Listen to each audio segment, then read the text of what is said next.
see what Krishna has in store. Well, then we'll have some kirtan, and then we'll really see what Krishna has in store.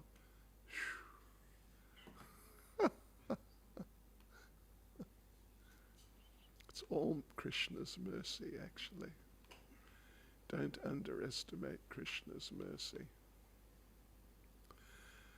Nama Om Vishnupadaya Krishna Prestaya Bhutale Shrimati Bhaktivedanta Swaminiti Namane Namaste Saraswati Deve Gaurabani Pracharane Nirvishesha Shunyavadi Paschyatyade Shatarane Sri Krishna Chaitanya Prabhu Nityananda Shri Advaita Gadadha Shivas Adi Gaura Bhaktavrinda Hare Krishna, Krishna Krishna, Hare Hare, Hare Rama, Rama Rama, Hare Hare.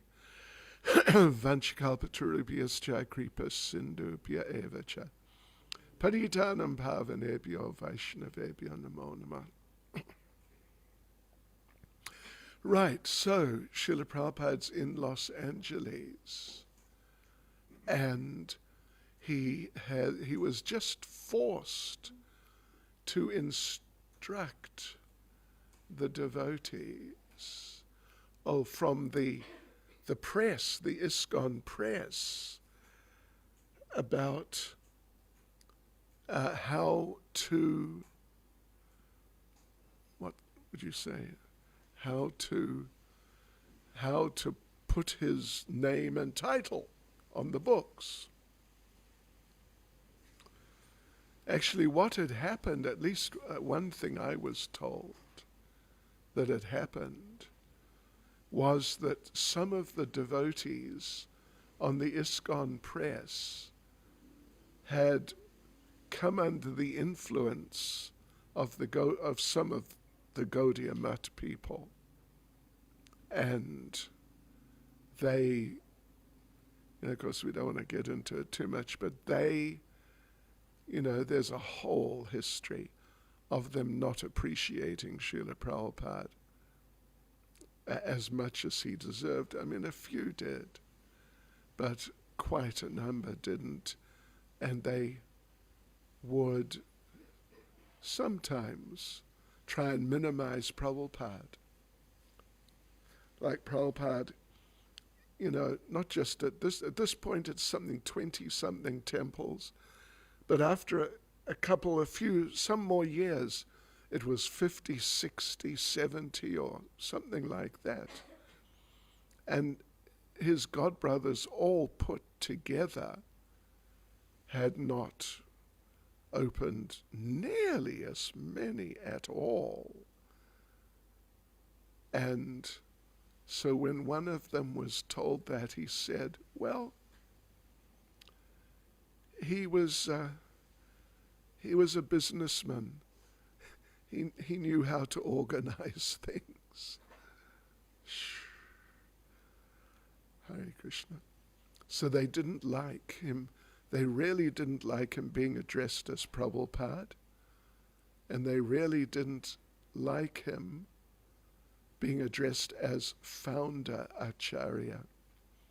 Okay, so Prabhupada now, well, first of all, we're in chapter 31, a threat against ISKCON. What does this threat against ISKCON mean? Well, it means these types of things. And so now we're going to read about a few of these types of things. I mean, not necessarily like veiled criticisms, but just a lack of seriousness amongst the devotees. Okay, so here we go.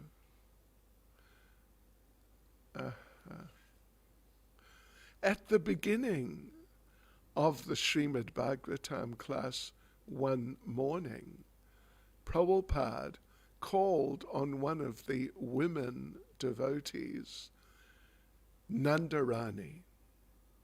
And she was a really senior devotee, Nandarani. She was one of the, they're all early ones, but she was one of the early ones. So Nandarani, she stood. She got up, she stood respectfully. Do you chant 16 rounds every day?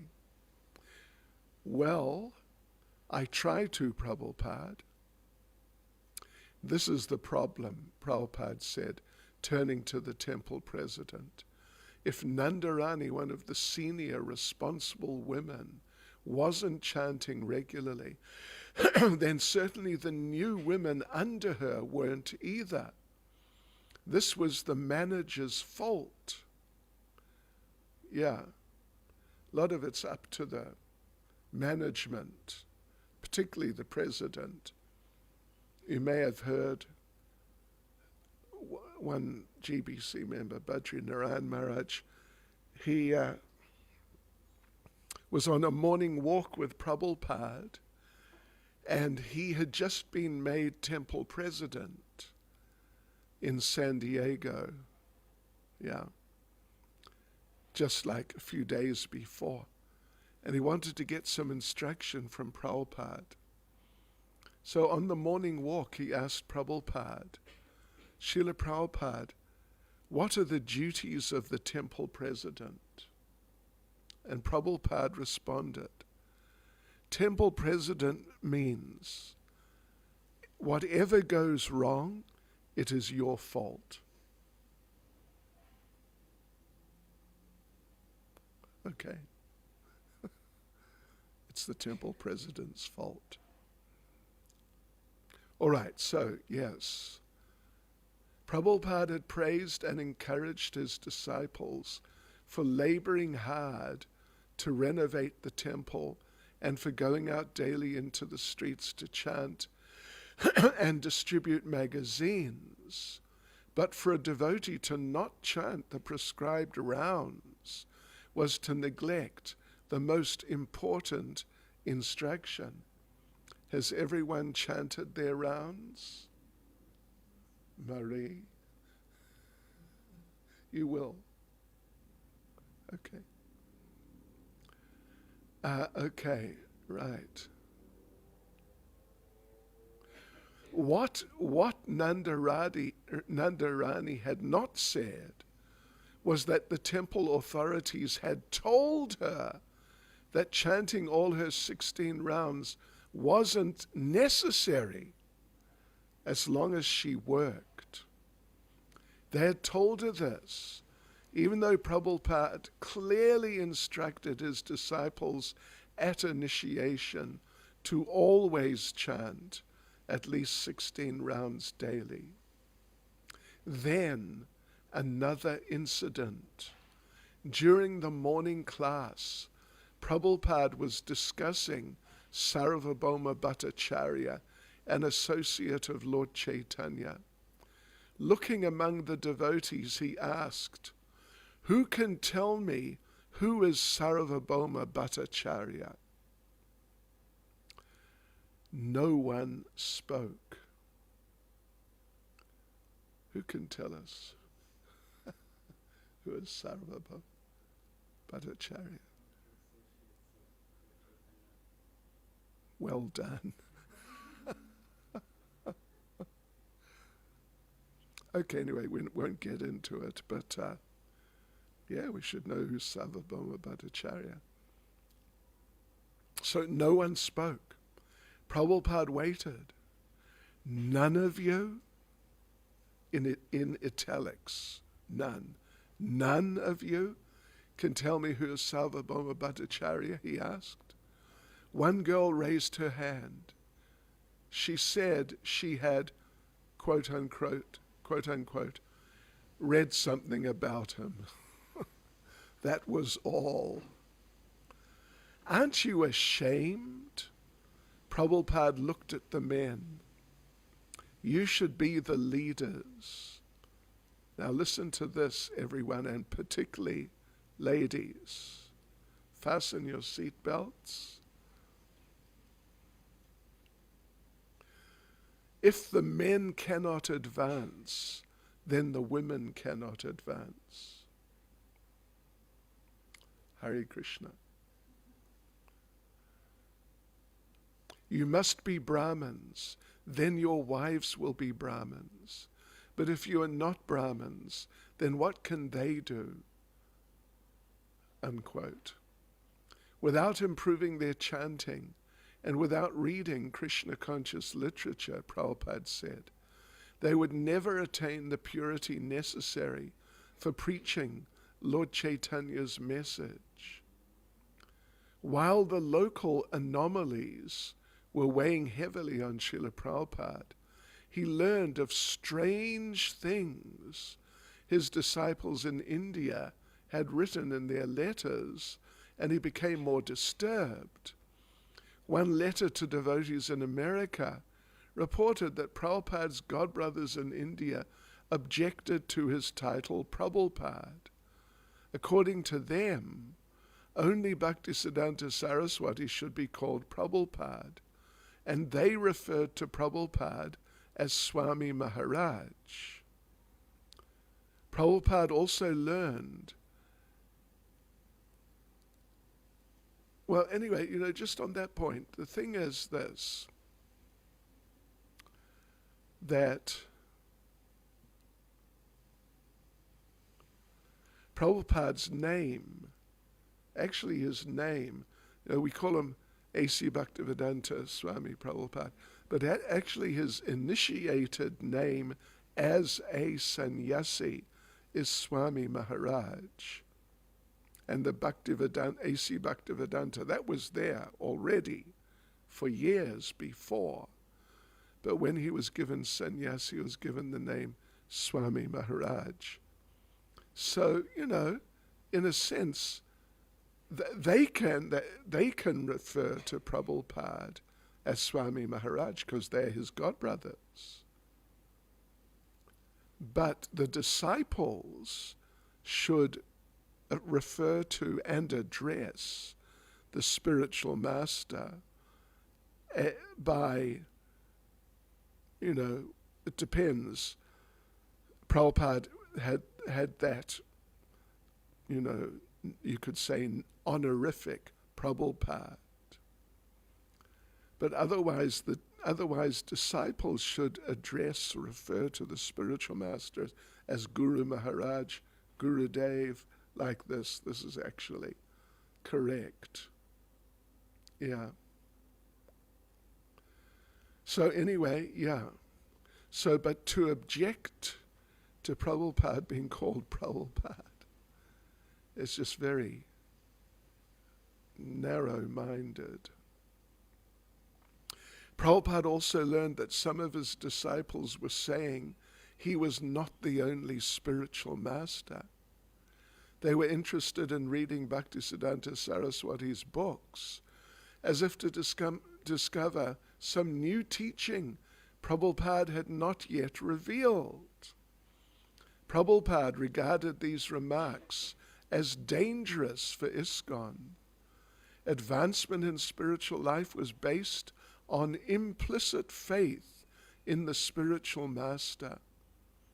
And to Prabhupada, these new ideas indicated a relative conception, as opposed to the absolute conception of the spiritual master. For example, also, Srila Prabhupada has set up ISKCON in, essentially the ways that we see it set up. GBC body and GBC zones, then temple presidents, sannyasis, and of course, actually the majority of the GBC body are sannyasis, which is as Prabhupada set it up. And sometimes you get devotees, even here in ISKCON, complaining that GBC members shouldn't be sannyasis. Sannyasis shouldn't be GBC members. And things like that. And really, just... Anyway, but this is how Prabhupada set it up, personally. Yeah. So, essentially, ISKCON is structured as Srila Prabhupada set it up. If you're familiar with how Prabhupada set it up. Even Tamal Krishna Goswami was a GBC, but then he was a householder. He was married. Then he took sannyas and he withdrew from the GBC. But then Prabhupada instructed him to come back and be a member of the GBC, which he did. So, yeah, we have to be very careful not to, put it in a positive way, we have to be very careful to follow Prabhupada's instructions. Like some devotees, even here in Durban, maybe even in this temple, have ideas about establishing varnashram in this way or that way. But Srila Prabhupada did not really give that sort of instruction. He certainly talked about varnashram to some degree, but not in establishing it like that, like within the temples and things like that.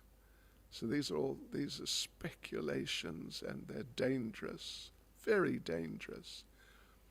Ultimately, because they undermine the position of Srila Prabhupada, and they may undermine the sort of the vision of that disciples have of their spiritual masters. Right. So to Prabhupada, these new ideas indicated a relative conception, as opposed to the absolute conception of the spiritual master. Such a conception could destroy all he had established. At least it could destroy the spiritual life of anyone who held that conception. Though sometimes ignorant, his disciples, he knew, were not malicious. Yet these letters from India carried a spiritual disease transmitted by several of Prabhupada's godbrothers to his disciples there. Prabhupada had already been troubled when some of his godbrothers had refused to help him secure land in Mayapur, the birthplace of Lord Caitanya. Although he had asked them to help his inexperienced disciples purchase land, they had not complied. In fact, some of them had worked against him. Prabhupada had written to one of his godbrothers, "I am so sorry to learn that there is a sort of conspiracy by some of our godbrothers as not to give me a place at Mayapur." Prabhupada was sensitive to any threat to ISKCON. His accepting the name Prabhupada, his teaching that the disciple must approach the spiritual master as the direct representative of Krishna without attempting to jump over him to the previous spiritual masters. These things he had carefully explained to his disciples. But now a few irresponsibly spoken remarks in India were weakening the faith of some of his disciples. Perhaps this insidious contamination that was now spreading had precipitated the blunders at ISKCON Press and even the discrepancies in Los Angeles. Talks about the relative position of the spiritual master could only be the workings of Maya, the Lord's illusory energy. Maya was attempting to bewilder the devotees of ISKCON. That was her job, to lead the conditioned souls away from Krishna's service. The recent events began to hamper Prabhupada's writing. He had been working quickly in Los Angeles and had recently finished the second and final volume of Krishna. And on the very tape on which he had dictated the last chapter of Krishna, he had immediately begun a summary of the 11th canto of Srimad Bhagavatam. Gradually, however, his writing stopped. Karanda. Prabhupada's translating would require a great deal of concentration. He would have 2 or 3 of his big Bhagavatam volumes opened up, and sometimes a number of other small books which he would refer to for something or other. He would sit wearing his glasses and speaking into his dictating machine, and he would be completely absorbed in reading. Sometimes he would make a brief note, then look into one of his books, then open another book, turn back to another page, make a note, and then dictate. It required a great deal of concentration. I think that's why Prabhupada did most of it at night, after he would rise from his late evening nap. From 1 or 2 in the morning until 6 or 7 in the morning, he would be absorbed. It was quiet at that time, and he could become absorbed. But when Prabhupada became disturbed about the problems in ISKCON, it inhibited his work. He was spending his time discussing with visiting devotees, or myself, or whoever was there. Then he would spend more time thinking matters over or pondering the problem, and he wouldn't be able to concentrate on his translating. These difficulties disturbed him, and he would think about them and say, I've not been able to concentrate. I've been thinking about this problem. So contact with Prabhupada's godbrothers in the great, at least put it this way, in the very great majority of cases, would tend to produce problems. And even, not always, but more often than not, particularly problems in terms of the disciples' relationships with Prabhupada. Because, like for example, I remember when I mentioned the other night, I think, how it was 1974, I'd already been living in the temple for more than a year. It was probably a year and a half or something. And the then GBC Hansaduta announced one morning at 7 o'clock that we're introducing a new program, which is singing Guru Puja and offering Arati to Prabhupada. And it was actually Srila Prabhupada's specific instruction.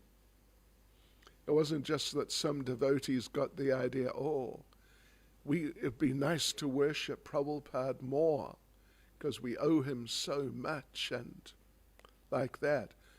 It was actually that Prabhupada said to do it. And Prabhupada chose the song. And I remember that day, it was interesting. But some of Prabhupada's godbrothers complained that it was too much focus on the spiritual master. Yeah, because they themselves certainly didn't have enough focus on the spiritual master. Yeah, so Therefore in ISKCON and here in Durban, we really try to do it. We really try to keep a focus on Prabhupada. We really try. Of course, I'm sure we can do better also, but we try. And to emphasize sticking with ISKCON, and you could say the standard ideas of how ISKCON functions that were given to us by Prabhupada. And like I mentioned about the Varnashram thing, it's said that Prabhupada said that 50% of my work is not done. That the other 50% which isn't done is establishing Varnashram. But no one knows. That there's no record of it. It's just, it's one of those Prabhupada said things, if you're familiar with that idea. Prabhupada said. And Prabhupada sometimes would really get upset when he heard that supposedly he had said something which he hadn't said. Yeah. So, we should keep away from devotees who try to promote ideas, even ISKCON devotees, even if there are some in the temple, devotees who promote ideas which are opposed to the normal ideas that Prabhupada gave and the programs he gave for ISKCON.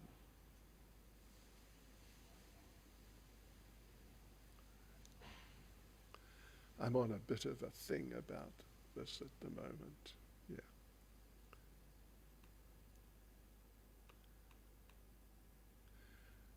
Okay. So just one more paragraph. Although the spiritual master suffers for his disciples' mistakes, Prabhupada's perspective was not simply negative. He continued chanting and lecturing in the temple and inviting the leaders of his movement to visit him in the ideal center of Los Angeles. But he also corrected the diseased mentality wherever it appeared. When, for example, Guru Das wrote from London to say that they had allowed an Indian guest to lecture in the temple while sitting on Prabhupada's Vyasasan. Oh my God, seriously. Prabhupada immediately wrote back, correcting him. I am surprised how you allowed Mr. Parikh to sit on the Vyasasan. Anyway, Hare Krishna. You know that Vyasasan is meant for the representative of Vyasadeva, the spiritual master. But Mr. Parikh does not come in the parampara to become the representative of Vyas. Neither does he have any sound knowledge of Vaishnav principles.